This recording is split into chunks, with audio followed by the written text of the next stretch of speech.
crise de mars nous a démontré nos forces et faiblesses. Très tôt, nous avons pris la mesure de la gravité de cette pandémie. Avec les élus de la Guadeloupe, avec l'État, le département, nous avons eu plusieurs réunions de manière à tout de suite rassurer la population, mais ce qui était le plus important pour nous, c'était la santé de cette population.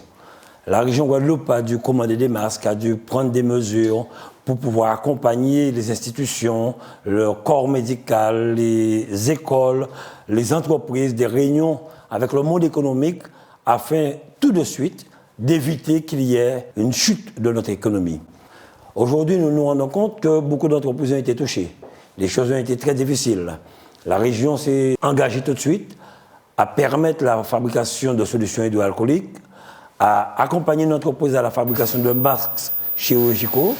Nous avons dû, avec nos cuisines, accompagner le corps médical, accompagner les personnes en difficulté, défavorisées, accompagner les agriculteurs, accompagner les étudiants en mettant à leur disposition des ordinateurs. La région a pris pleinement sa place de manière à accompagner tous ceux qui ont été impactés par ce Covid.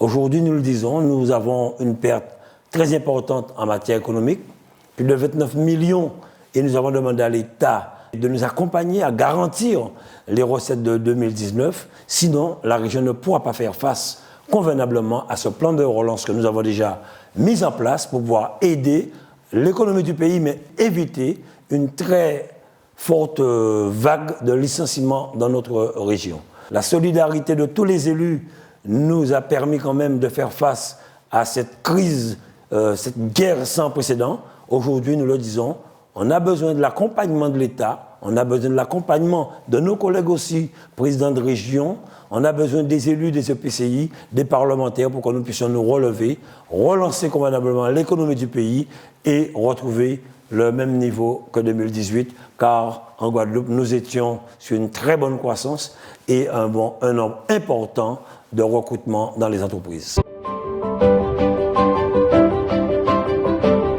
Je dis qu'aujourd'hui, nous devrions avoir plus de responsabilités au niveau de nos régions. La région, le département, les EPCI, les maires aussi, car trop souvent, nous sommes obligés, dans une conférence territoriale de l'action publique, à inviter l'État, à inviter l'ARS pour qu'on puisse nous faire un point. Nous avons vu les difficultés du corps médical, les difficultés des personnes défavorisées, les difficultés des chauffeurs, des taximans.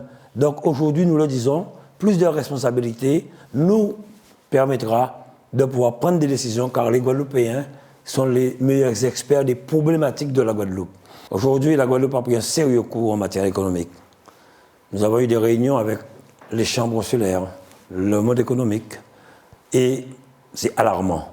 Donc la région prépare un plan de relance de 500 millions pour vraiment relancer l'économie de notre région, redonner espoir aux Guadeloupéens, mais surtout qu'on puisse créer de la richesse et de l'emploi, notamment la construction de Médecine Vallée, le réseau routier, le transport durable, l'eau qui nous fait défaut depuis des années. Nous attendons vraiment un sérieux coup de main de l'État. Donc nous avons du pain sous la planche, nous avons du travail. Avec votre appui, chers collègues présidents de région, nous ferons tout pour pouvoir relancer l'économie de notre pays.